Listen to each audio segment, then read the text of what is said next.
Okay, middle school. The next step, when you have your half sheet of Zentangle done, all 6 or more sections, I'm gonna have you guys grab just a number 2 pencil works great. I'd probably stay away from a mechanical pencil because they have such a sharp point. It's not a really good idea to shade with those when you're doing Zentangles because we want a nice, smooth, line of pencil. We don't want like scribble marks and things like that. We just want like a nice subtle gray. So I have a Zentangle pencil here. I don't have enough of these to give to every student, but a number 2 pencil works just fine.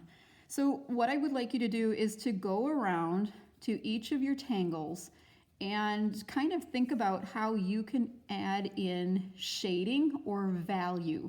Value is how light or dark a hue is.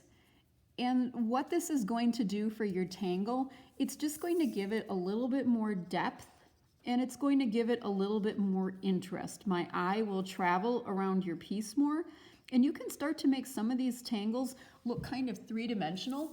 Like this one that I'm working on right here. Let me zoom in. You guys can see by just adding in a tiny amount of graphite, I can make it look like these are actually kind of like tunnels or tubes, and they're kind of passing back and forth from each other, like in and out. I really don't want to see like scribble marks on here. You can take your finger and just kind of, blend your graphite in a little bit. That's a really good technique to do. I'll pull up my other one here. You can see, let me zoom back out. You can see in this one what I've done here with some of them.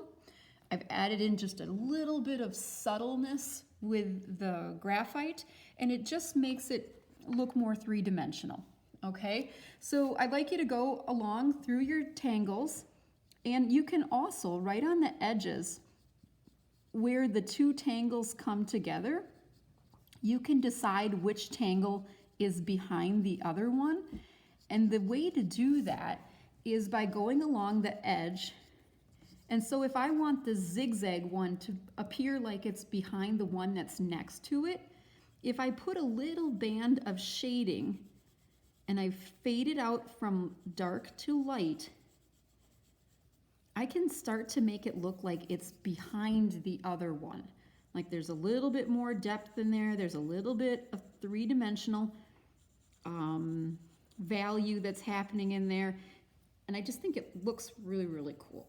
Okay, so your next step after you get this tangled in with Sharpie is to come back in and add in some value using a number 2 pencil.